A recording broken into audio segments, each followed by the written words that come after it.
Boa tarde a todos. Obrigada por terem participado e aceitado o nosso convite. Eu sou a Sandra Carvalho, sou delegada da Delegação Distrital, coordenadora da Delegação Distrital de Porto Alegre, pertence à SPEM. Estamos aqui no painel sobre os cuidados de saúde primários e a esclerose múltipla no âmbito do 15º Congresso Nacional de Esclerose Múltipla, que tem como tema Mover a Montanha, uma iniciativa de louvar e que mais uma vez prova em como nós, portadores de esclerose múltipla, nos conseguimos adaptar, tendo em conta o ano que tivemos, e a SPEM tem tido uma adaptação incrível face a esta pandemia, nomeadamente nos meios de audiovisuais, e que utilizou e bem os meios de internet e de forma a conseguir chegar aos portadores de outra forma que não fisicamente. E para isso prova este congresso que está a ter uma aceitação e uma presença incrível por parte e uma adesão por parte de portadores e não só. Vamos começar, vamos ter a enfermeira Sara Martins, que é a enfermeira responsável da SCI 24 de Évora, é pós-graduada em cuidados continuados, integrados e em cuidados paliativos e especialista em mestre em enfermagem comunitária. E a enfermeira Teresa Torres, da ULS de Matosinhos, que é enfermeira especializada em esclerose múltipla, responsável pela consulta de esclerose múltipla na unidade local de Matosinhos, participa ativamente em fóruns de discussão sobre o papel do enfermeiro nos cuidados de saúde e é coautora de um livro sobre a esclerose múltipla. Desde já, mais uma vez, o meu agradecimento por terem aceito o nosso convite. Éramos para ter a presença de mais um elemento dos cuidados de saúde primários e visto a situação que está como está, foi um bocado complicado o aceitar também dos nossos convites, tivemos que nos adaptar também. Daí as questões que nós tínhamos dirigidas para esta área acabam por não fazer tanto sentido e eu ia-vos pedir que falassem um pouco dos projetos em que estão incluídas, que de alguma forma acabam por ter a ver também com os cuidados de saúde primários não tendo diretamente nessa área, porque acabam por fazer um bocadinho a ponte entre a parte, no caso da enfermeira Teresa, como ela irá explicar, da parte hospitalar, e a Sara na parte da comunidade, com este projeto, com a SCI, que faz parte da rede de cuidados continuados integrados e que atua na comunidade e junto do utente, mais diretamente no seu domicílio e não tanto numa vertente hospitalar. Eu vou passar a palavra então à Sara, para ela então apresentar o seu projeto e no fim eu colocarei algumas questões e espero também ter questões de quem está a assistir. Olá, muito boa tarde a todos. Antes de mais, gostava muito de agradecer à SPEM e essencialmente à enfermeira Sandra, que foi com quem sempre tive contacto, o convite para estar presente neste congresso. Aquilo que me foi pedido foi fazer aqui uma breve apresentação daquilo que é a SCI 24 de Évora, e depois falar um bocadinho especificamente da questão da esclerose múltipla, essencialmente porque também já tivemos a oportunidade de acompanhar doentes com esta patologia e de fazer uma intervenção multidisciplinar. Eu, entretanto, preparei uma pequena apresentação, vou compartilhar tela. Enfermeira Sandra, posso? Sim, sim. Pronto. Estão a ver? Sim, sim. Perfeitamente. Pronto.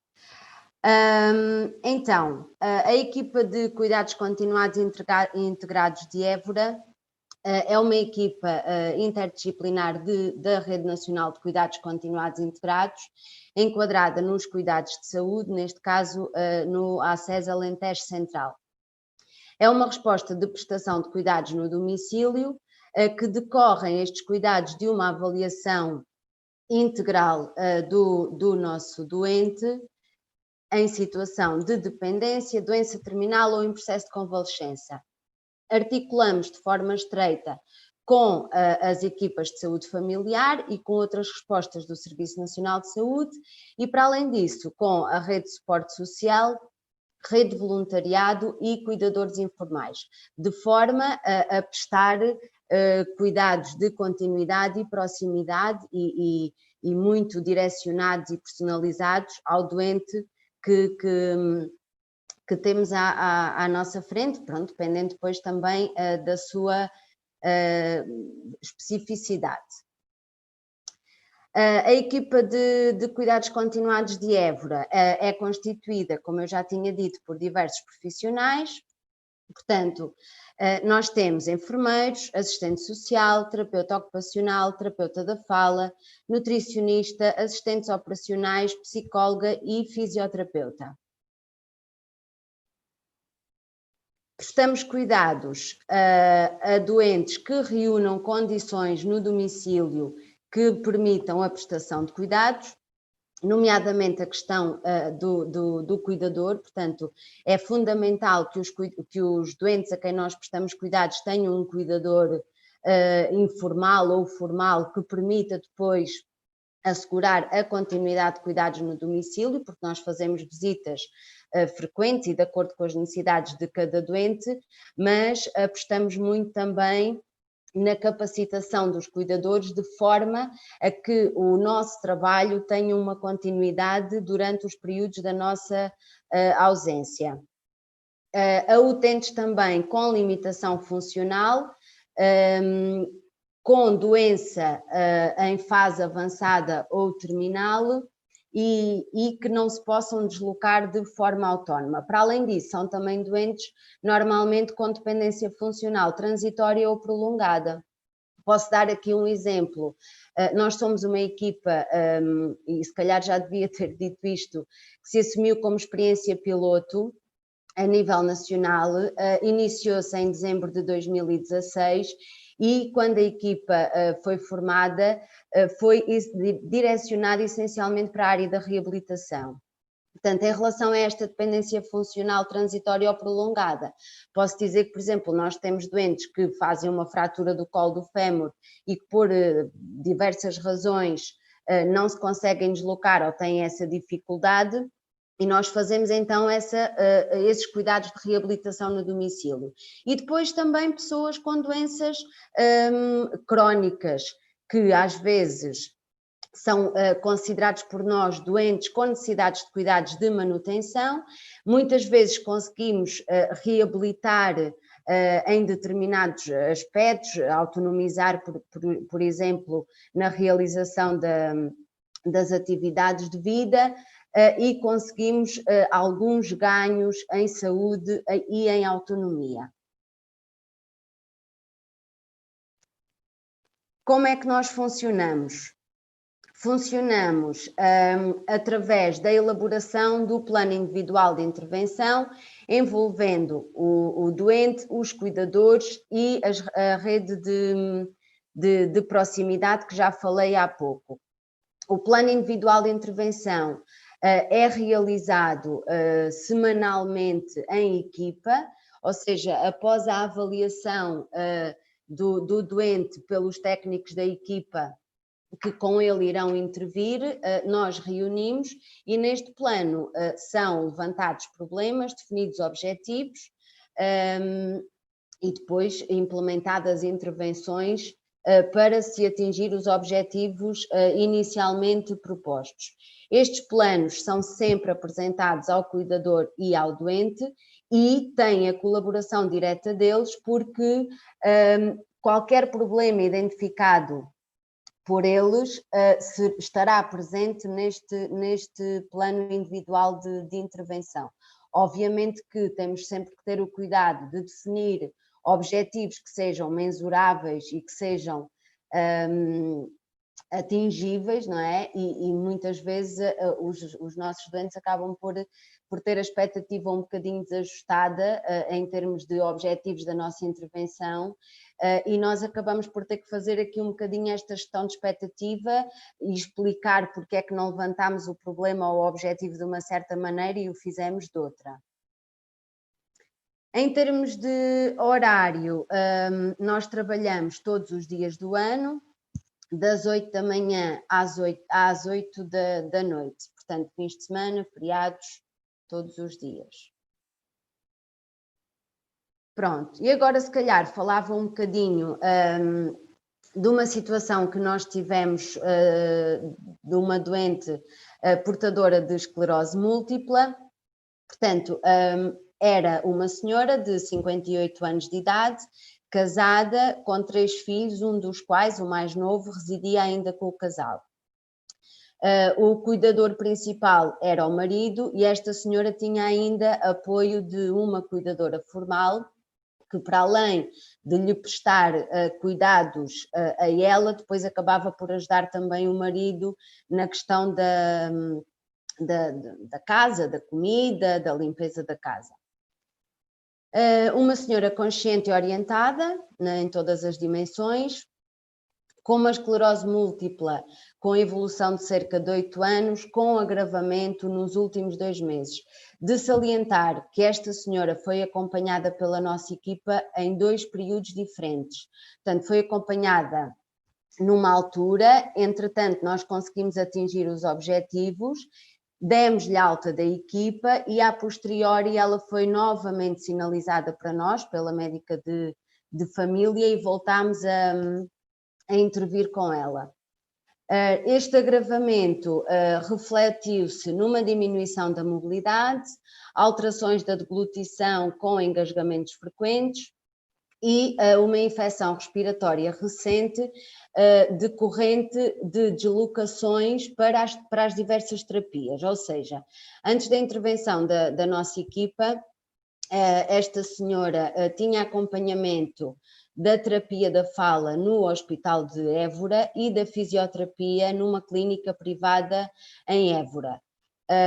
As deslocações frequentes, hospital, clínica, casa, com diferenças de temperatura, acabaram por provocar esta infecção respiratória, que é uma complicação que quer dizer, é uma complicação que num doente com esta patologia e com esta problemática pode ser bastante complicada.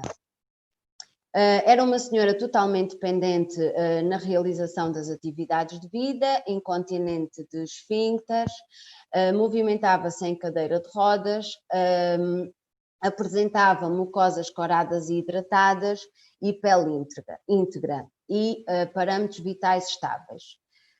Portanto, como eu já disse há pouco, a nossa equipa avalia os doentes individualmente e, após isso, nós definimos o plano de intervenção.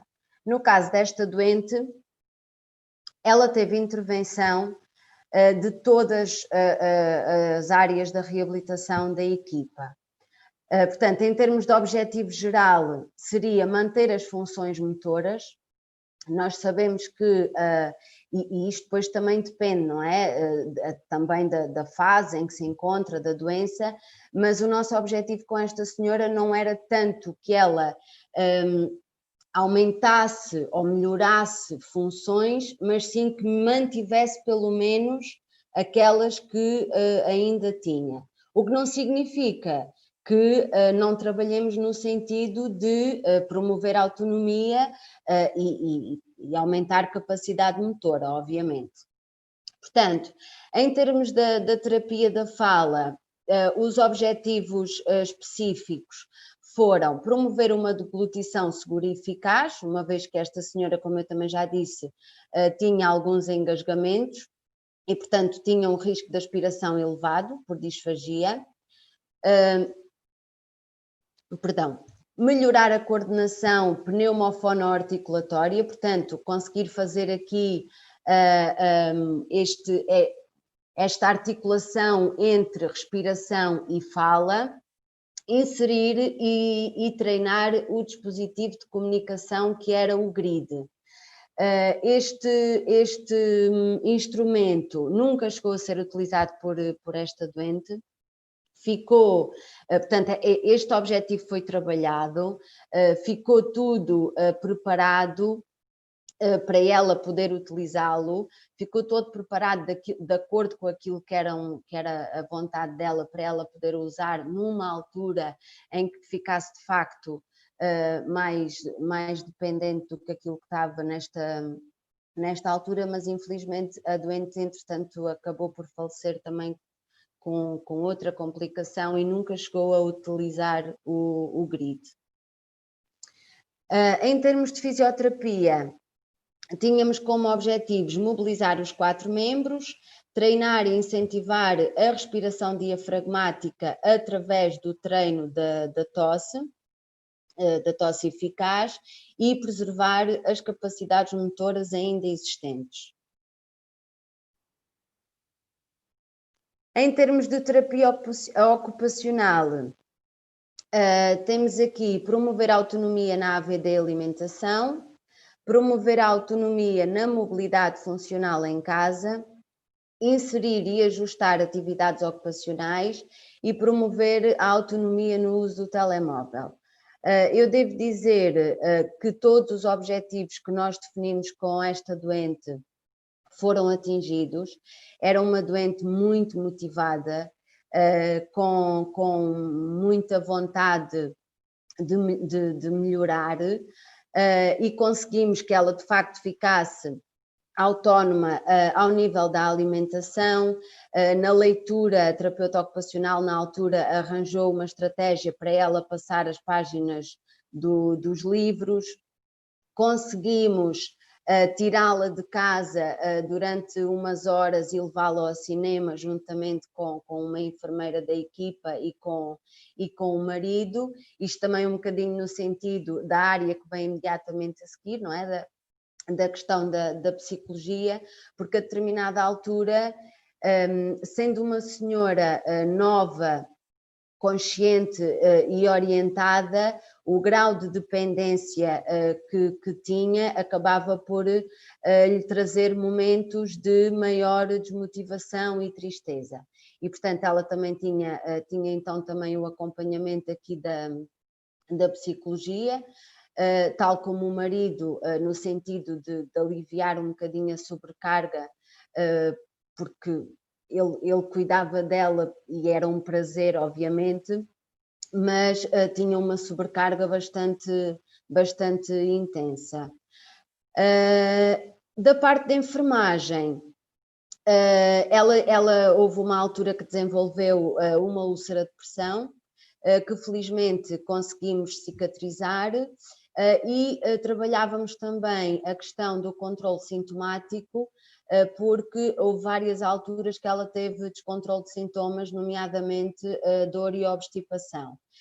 Como eu tinha dito também no início, nós articulamos com a equipa de saúde familiar e nesta situação em particular foi muito importante a articulação com a médica de família, porque era ela que nos ajudava aqui no controle desta dor e desta obstipação.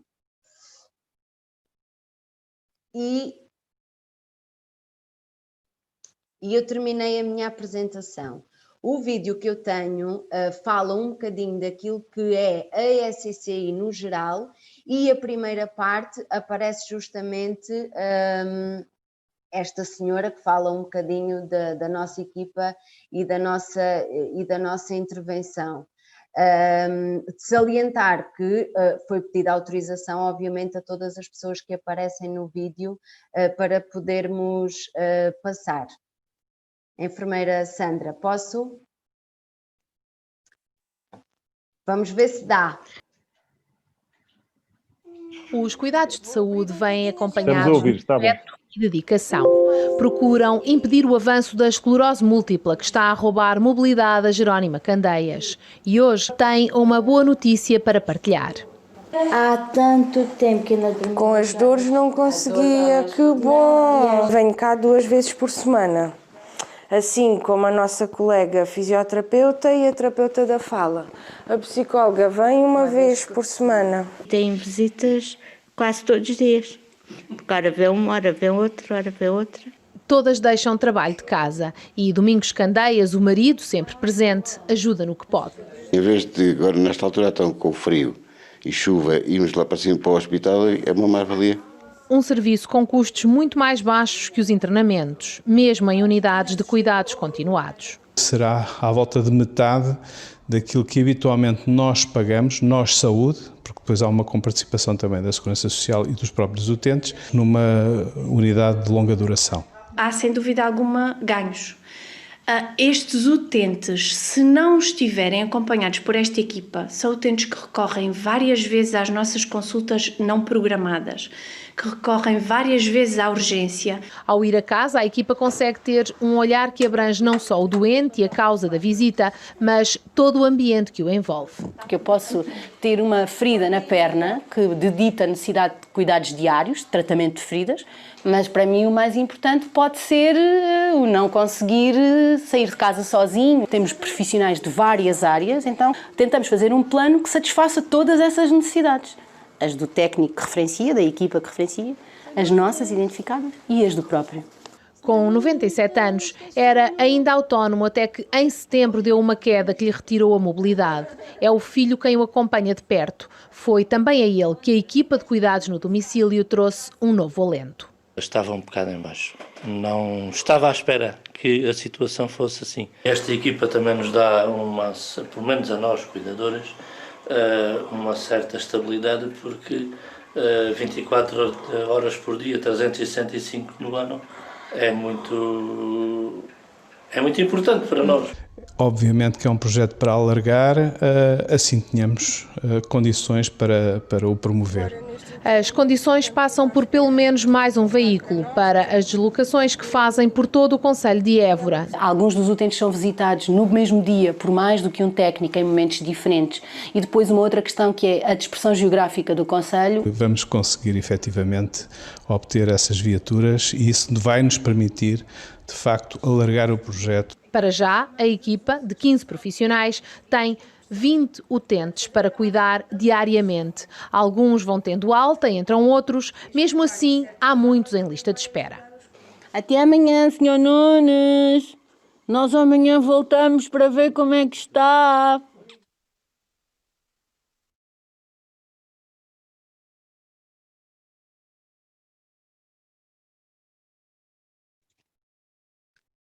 E pronto, terminei a minha apresentação. Não sei se eventualmente querem colocar já alguma questão, alguma dúvida. Eu ia só colocar aqui duas questões que foram surgindo agora durante a sua apresentação. Quando o utente tem alta e é reencaminhado novamente para os cuidados de saúde primários, há um acompanhamento feito ou depois há alguma dificuldade em continuar esse acompanhamento que vocês foram inicialmente fazendo com esse utente? Sentem dificuldade depois no ingresso aos cuidados continuados, ou seja, por exemplo, como existem depois as equipas no domicílio, né? do próprio médico de família, pronto, que pertence às USFs, que mesmo tendo alta de vocês, acabam por, de certeza, muitos deles, de necessitar à mesma de alguma vigilância. Notam alguma dificuldade em haver essa interligação ou as coisas depois correm bem à mesma e há uma continuidade de cuidados e no acompanhamento ao utente? É assim, a nossa intervenção, e como viram também pelas características da equipa, é uma intervenção completamente diferente daquela que a equipa da Unidade de Saúde Familiar consegue dar. Exato. Pronto, e daí eu ter falado no início da importância da capacitação e da existência de um cuidador informal, porque os cuidadores informais são os nossos grandes aliados, porque são eles que estão lá 24 horas por dia e são eles que conseguem de alguma forma assegurar a continuidade daquilo que nós vamos fazendo. Por exemplo, há pouco, no início da reportagem, a colega que aparecia, que é a terapeuta ocupacional, dizia que ia 2 vezes por semana à casa da Dona Jerónima. O que ela lá ia fazer, o marido assistia e era ensinado. Portanto, nos dias em que ela não ia, o marido ou a cuidadora formal conseguiam também fazer com a Dona Jerónima. Em relação O acompanhamento pela unidade de saúde familiar, no geral, normalmente corre bem.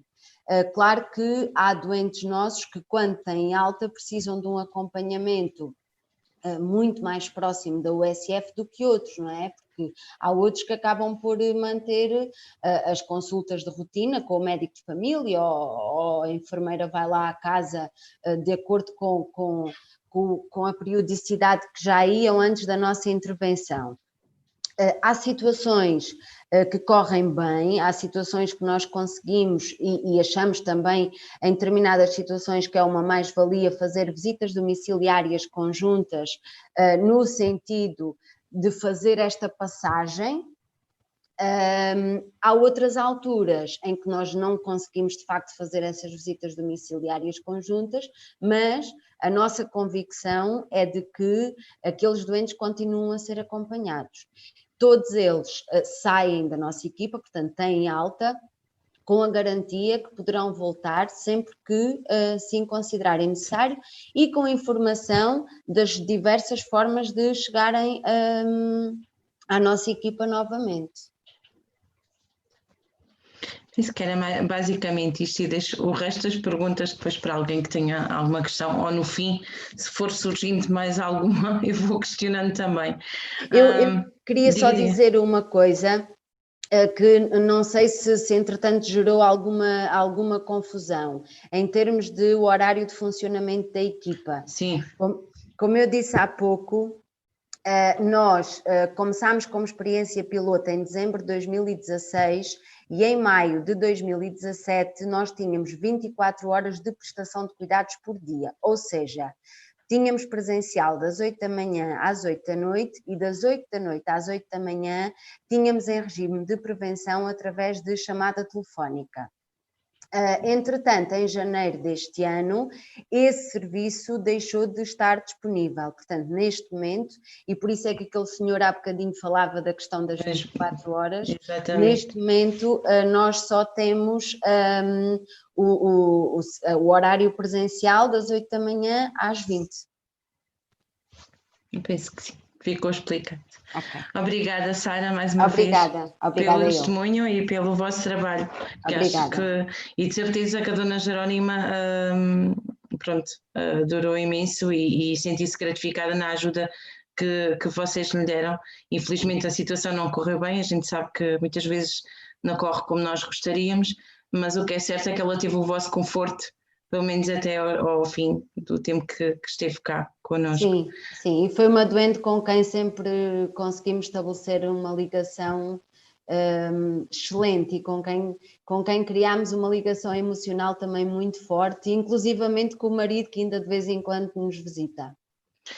Que é isso que muitas vezes que acaba por se perder, e para quem é profissional de saúde vê isso acontecer infelizmente muitas vezes, porque nós focamos no cuidar da patologia e esquecemos do resto, e a pessoa é um todo, né? E existem mais facetas e mais campos que temos que tentar cuidar, né? E tentar ajudar, e por exemplo a situação que ela referiu do cinema faz todo o sentido, né? Porque o estar incapacitado, e quando temos portadores que estão mais dependentes e que acabam por muitas vezes estarem reféns do seu domicílio, o ir ao cinema, que é uma coisa tão básica para muitos, para eles atinge uma proporção que nós muitas vezes acabamos por não dar esse valor, e acho que sim, que vocês funcionam. O facto de ser uma equipa tão multidisciplinar acaba por ajudar e cuidar no todo do doente, do utente, ver todas as facetas e as dificuldades sentidas. Sim, mas mais uma vez... Eu sou um bocadinho suspeita, obviamente, não é? Mas eu acho que a nossa equipa consegue olhar para o doente no seu todo na perfeição. Acho que isso é uma competência que nós temos e que conseguimos fazer bem, na minha opinião. Parabéns por isso. Obrigada mais uma vez, Sara. E vamos passar a palavra à enfermeira Teresa para falar do projeto que tem no ELS de Matosinhos, junto do portador de esclerose múltipla. Boa tarde a todos. Muito obrigada pelo convite. Geralmente sou eu que peço ajuda à SPEM para os meus eventos e desta vez fico muito sensibilizada por ser o contrário. Muito obrigada. O projeto que eu tenho, ou seja, a minha intervenção é a nível hospitalar, iniciou-se em 2015, quando eu, em conjunto com a minha chefe, a enfermeira-chefe, e com um neurologista dedicado à área da esclerose múltipla, achamos que era necessário dar um acompanhamento mais próximo do portador, porque os doentes andavam um bocadinho perdidos no hospital, ou seja, as consultas eram dadas numa extremidade do hospital, e eu, que era a enfermeira com formação direcionada para estas pessoas, trabalhava em contexto hospital-dia e só os conseguia acompanhar as segundas linhas e muitas vezes naquela fase de diagnóstico, quando estávamos ainda na fase de fazer as punções lombares ou até nos primeiros situações de surto. E então nós propusemos-nos criar um projeto, que era o projeto de acompanhamento da pessoa portadora de esclerose múltipla, que é o PADAN, e que durante alguns anos foi feito de uma forma informal, até por falta de recursos na altura, porque não era possível fazer as consultas em contexto hospital-dia como nós queríamos fazer, para estar tudo centralizado num serviço só e ser muito mais fácil para o portador procurarmos. E dentro dos objetivos do projeto, para além de estabelecer uma relação muito mais próxima com o portador e os seus cuidadores, a ideia também era, e sempre foi, envolver os cuidados de saúde primários e as equipas de saúde familiar. Tenho a vantagem de trabalho numa unidade local de saúde, em que a articulação com os cuidados de saúde primários, os enfermeiros de família e os médicos de família é relativamente fácil, não é? Até pelas tecnologias que o hospital nos permite, não é? Nós temos as maneiras de comunicar intra-hospitalar, mas no decurso deste projeto, que foi implementado de uma forma inicialmente informal e há um ano para cá que é formal, em que há mesmo uma consulta formal multidisciplinar, semanal, em que eu estou com 2 neurologistas em consulta à segunda-feira, vemos todos os portadores, contactamos todos aqueles que achamos importantes e depois todos os casos são discutidos e a quem muitas das vezes também chamamos à reunião as especialidades que achamos importantes para dar uma resposta mais adequada às necessidades. O que acontece é que no decorrer de todo este projeto de implementação, percebemos que era importante sensibilizar os colegas das unidades de cuidados de saúde primários para a doença. Nós sempre tivemos uma postura de sempre criávamos uma atividade para os portadores, tentávamos envolver as diferentes especialidades do hospital, também para que as próprias especialidades ficassem mais sensíveis às necessidades daquelas pessoas, não fossem apenas só mais uns doentes em que são feitos pedidos de colaboração, mas que também tivessem uma perspectiva diferente das necessidades. E então, o que é que nós nos propusemos o ano passado? Que foi fazer formação no âmbito do projeto 2020 aos médicos de saúde familiar e aos enfermeiros das unidades de saúde familiar pertencentes à unidade local de saúde de Matosinhos, à qual eu pertenço. Infelizmente instalou-se a situação pandémica e esta formação foi adiada. A ideia era que muitas das situações em que são direcionadas desde uma fase muito precoce para o hospital fossem triadas e contextualizadas pelos profissionais que conseguem realmente avaliar o portador no seu contexto, no seu ambiente, porque nós sabemos que é completamente diferente avaliarmos uma pessoa em contexto hospitalar, em que a pessoa está fora do seu domínio de conforto, e ela ser avaliada no seu contexto como um todo. Não é? Eu consigo avaliar muitas das vezes aquilo que a pessoa me diz, mas há muitas coisas que eu tenho a sensação que eu não sei ou que não querem que eu saiba, muitas das vezes por motivos, até por própria algum tabu, alguma timidez, às vezes as pessoas se sentirem desconfortáveis, e a ideia é termos mais pessoas desta equipa multidisciplinar próximas que estabeleçam realmente uma relação no seu contexto, desde o início, não só quando a pessoa já desenvolveu incapacidade. A ideia é alargarmos essa formação depois para fora da área, porque nós damos resposta ao Conselho de Matosinhos, mas também damos à Póvoa, e a ideia é um ano fazermos formação para as nossas unidades locais de saúde e depois fazermos para fora da nossa área de intervenção direta. O que é que nós pretendemos? É que depois dessa formação funcione como nós já temos noutras áreas, nomeadamente nas demências, em que existe um enfermeiro de referência dentro do ACES, a quem, após a reunião multidisciplinar, sejam enviados e-mails de referenciação, aos quais ele irá sinalizar o enfermeiro de família. Não só para problemas específicos. A ideia é que a pessoa perceba que existe uma pessoa portadora que poderá em algum momento precisar e que esteja alerta para algumas situações, porque existem coisas, muitas vezes que são, por exemplo, os despistes de infecções, para percebermos se existe um surto ou não, não há necessidade dessa pessoa ter que se dirigir a um hospital para fazer um combur, por exemplo, para percebermos se há uma infecção urinária ou se estamos presentes de um surto.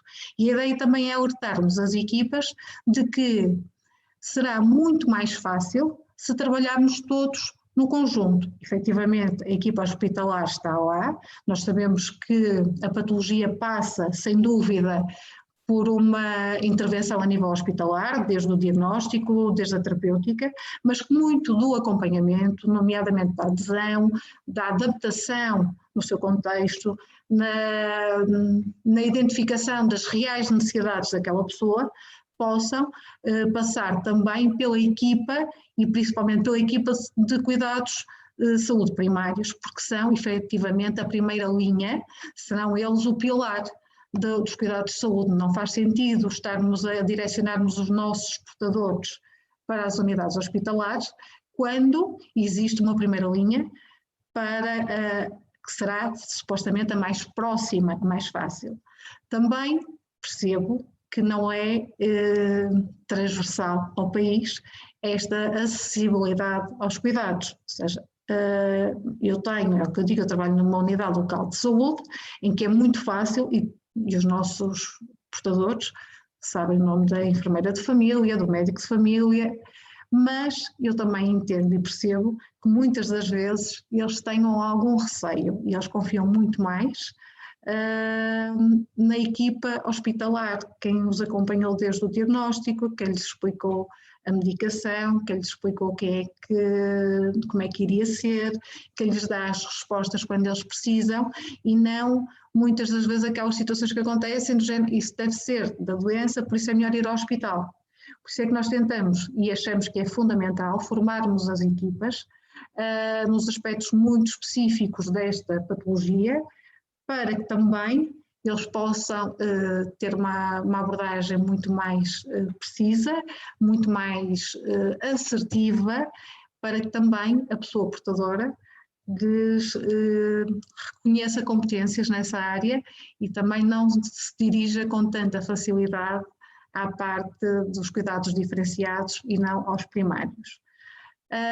Isto é um percurso que eu acredito que seja difícil, que seja longo, mas também acredito que vai ser uma mais-valia para toda a gente, desde a pessoa portadora, porque tem um enfermeiro de família muito mais próximo, que o pode ir visitar no domicílio, que pode estar com ele e perceber realmente aquilo que ele lhe diz e muitas vezes aquilo que a pessoa não quer dizer, e é aí que nós temos também que conseguir criar um laço para conseguirmos dar a resposta realmente eficaz àquilo que preocupa a pessoa, não é? Porque nem sempre aquilo que eu posso, como enfermeira, identificar como um problema, poderá ser a prioridade do portador. E isso requer alguma proximidade, alguma relação, algum conhecimento da pessoa, e eu acho que são, sem dúvida, fundamentais os colegas dos cuidados de saúde primários e depois uma ligação direta entre as duas equipas, ou seja, dos cuidados de saúde primários, dos cuidados de saúde diferenciados, de forma a que realmente nós consigamos dar uma resposta de uma forma holística e que possamos permitir que a pessoa tenha a melhor qualidade de vida possível e consiga viver bem.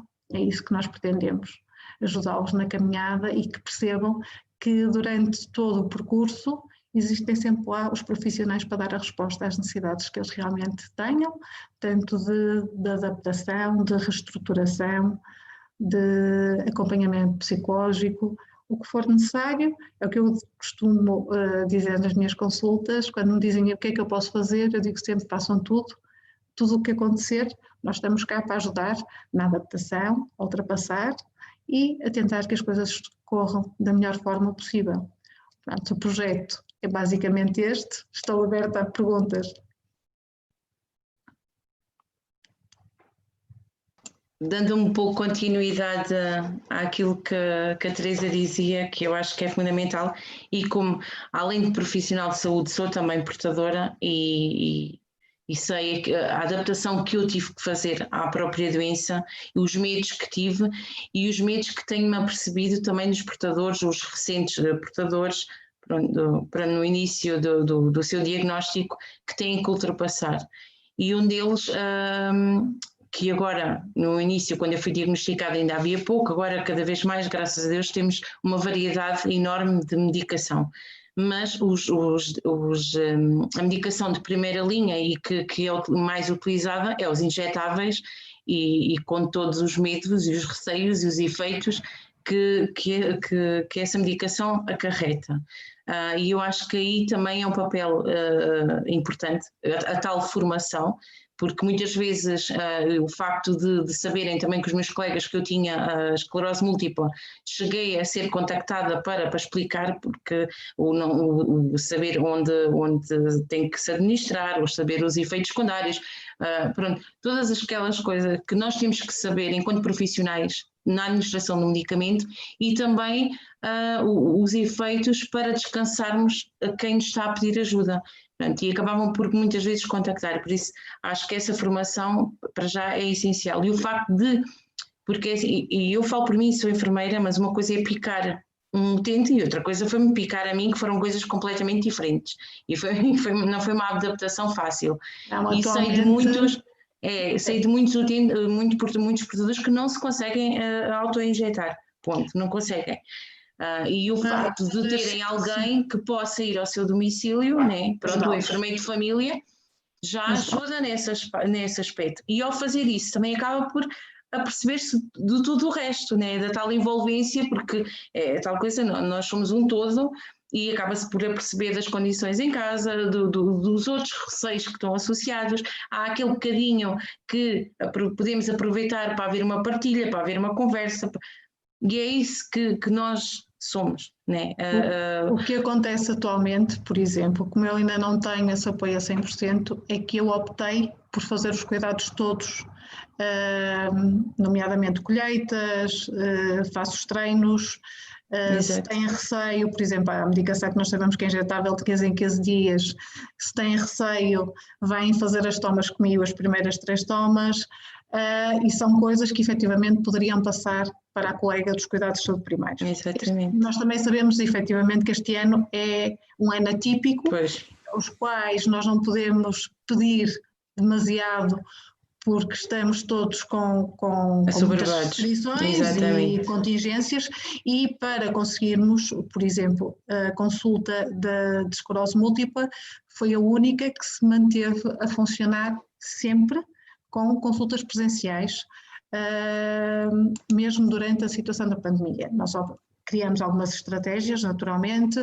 Os portadores passaram a ter o meu número de telefone direto do hospital, ficavam no carro, ligavam-me quando chegavam, só entravam no hospital quando eu dizia, para que, mesmo durante a situação de pandemia, eles pudessem sentir que não tinham sido abandonados, porque houve imensos receios, nós sabemos,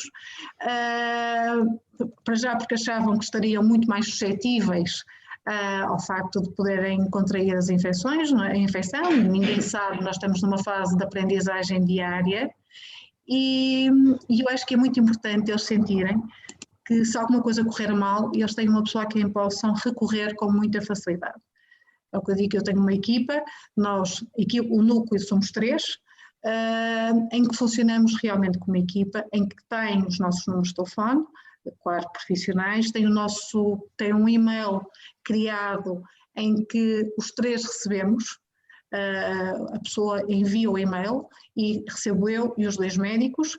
A ideia é que a pessoa tenha sempre resposta, o mais rapidamente possível, porque se caso um dos médicos não esteja, caso eu não esteja, haverá sempre alguém que dará a resposta e tentará perceber o que é que está a acontecer com aquela pessoa, quais são as dificuldades, quais são as dúvidas. Claro que nós somos pequeninos, somos poucos ainda. Mas já fazem muito. Tentamos fazer o máximo. Eu acho que tentamos fazer o máximo, mas estamos a tentar ter um projeto muito completo, que eu acho que vai melhorar consideravelmente a qualidade de vida da pessoa. Desde que eu estou na consulta, nós tivemos imensas alterações terapêuticas, porque havia muitas situações em que passavam despercebidas à equipa médica, porque eu acompanhava os de segunda linha, não é? Apanhava as situações de surto, mas muitas das vezes eu não conseguia acompanhar, por exemplo, a pessoa da primeira linha, e em que eu vou avaliar. Muitas das vezes as pessoas não percebem porque é que nós numa consulta estamos a fazer uma avaliação inicial, estamos a fazer perguntas que parecem que estamos a preencher um formulário, mas nós estamos a tentar perceber e a avaliar o tipo de pessoa que nós temos à nossa frente e estamos a tentar perceber muito mais do que aquilo que às vezes as pessoas nos querem dizer. E estamos depois também a avaliar imensas coisas, se administram ou não administram, vamos ver o local da última administração para perceber se realmente está a ser bem administrada. Peço muitas vezes para me fazerem a descrição da técnica. Existem imensas coisas que são trabalhadas para melhorar e, efetivamente, melhorar a qualidade de vida da pessoa, porque nós também sabemos que os injetáveis, de alguma forma, não são uma condicionante, não é? Pelos efeitos secundários, pelo facto das pessoas quererem viajar, é muito mais complicado terem que andarem com os injetáveis de um lado para o outro. Hoje em dia temos outras opções. E uma das coisas que também tem acontecido é que nós temos feito muitas alterações para medicações que sejam mais confortáveis e mais adaptadas à vida daquela pessoa, para que ela realmente consiga estar bem, que aquilo não seja um problema, que seja só uma parte da vida dela, que não seja a vida dela, ou seja, a vida dela não seja a esclerose múltipla, seja apenas uma situação que vai ter que viver e que tem que realmente compreender e aderir, sem dúvida, à terapêutica, e quando ela não adere, compete-nos a nós, equipa, perceber porquê, e é aí que nós muitas vezes temos que fazer as alterações, não é? Porque quando nos dizem porque eu fico muito mal, porque eu a seguir não consigo, porque me dói, porque estou com muitas lesões, e isso também faz parte do nosso trabalho. Muitas vezes percebermos aquela medicação até pode estar a fazer efeito, ou seja, a patologia pode estar controlada, mas não está a dar qualidade de vida àquela pessoa, e isso também é uma das coisas que nós temos que nos preocupar. E eu costumo dizer que existem 2 grandes grupos: os médicos cuidam da doença, nós cuidamos das pessoas. Por isso vamos um bocadinho mais além da patologia em si, não é? Porque dentro daquilo que é, e realmente isto só funciona bem se funcionar tudo, ou seja, a abordagem médica, a abordagem de enfermagem e a abordagem de todas as pessoas envolvidas nesta patologia, desde a reabilitação, Eu acho que é uma patologia que precisam de todos. Precisam da família, precisam dos amigos, precisam das ajudas da comunidade, muitas das vezes. E por isso isto tem que ser tudo trabalhado como um todo, não como o trabalho de um, que eu faço o meu trabalho e fica aqui, o trabalho do outro. Não, nós temos que trabalhar como um todo, temos que comunicar muito bem para que realmente consigamos atingir o objetivo, que é que a pessoa tenha uma qualidade de vida muito boa. Melhor possível. Conseguimos proporcionar.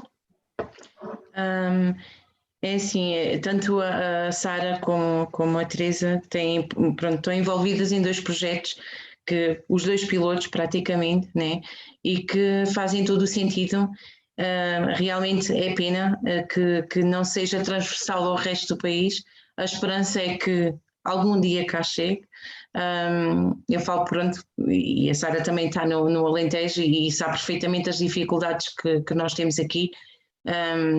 Tem sido um passinho a passinho, e tem tudo a ver com o tema do nosso congresso, é mover a montanha, mas é que eu acho que temos uma cordilheira inteira para mover, mas pronto, uma montanha de cada vez. Espero que algum dia estejamos no ponto que está a Teresa, e que consigamos prestar cuidados de excelência aos nossos portadores, e não só a todos, mas pronto, mas neste caso especificamente aos nossos portadores. Espero que as SICs 24 que cheguem mais, sem ser o Conselho de Évora. Eu sei que era para arrancar em Vila Viçosa e chegou a arrancar em Vila Viçosa, mas pronto, meteu-se também a situação da pandemia e ficou um bocadinho pelo caminho. A promessa do Dr. Rebalo era que era para depois expandir, pronto, ficou parado. Pode ser que agora, quando passa a pandemia e que as coisas a pouco e pouco... Eu penso que ela não ficou parada, pode estar um bocadinho alterada, como está a nossa... Exato, pois adaptou-se com a dificuldade com profissionais, pois. Exatamente, mas a pluriconselhia acabou por avançar, abrange Estremoz, Vila Viçosa e Alandroal. Alandroal. Pode ser, já está aqui perto, pelo menos de Elva já está mais perto. Mas pronto, agradeço às duas o facto de terem aceito o nosso convite. Acho que foi excelente o vosso testemunho. Ficámos com vontade de mais e principalmente de ver replicado aquilo que vocês fazem e a vossa atuação pelo resto do país. Como disse, esperemos que algum dia chegue. A pergunta que nós tínhamos, uma das perguntas era isso, as perspectivas daqui por 2 anos. Eu espero que daqui por 2 anos que os vossos projetos, que pelo menos que já se tenham expandido um pouco mais e que cheguem a mais gente possível. Mais uma vez, obrigado pela vossa participação, por terem colaborado com a SPEM neste congresso, que, pronto, como referi, foi mesmo um mover de uma montanha, porque não tivemos presencial como o ano passado, mas se calhar chegámos a muito mais do que propriamente àqueles que podem ficar no auditório.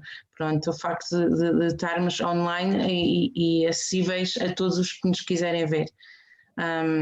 Uma boa tarde a todas, espero que tenham também gostado de participar connosco e que fiquem disponíveis, pode haver outros convites e que já digam que já foi feita a tal formação e que tenha avançado e que tenhamos os cuidados de saúde primários a investir também, e a Sara, que é a SIC, que continua a dar a resposta que está a dar, que tem sido excelente e como foi testemunhado pela Dona Jerónima.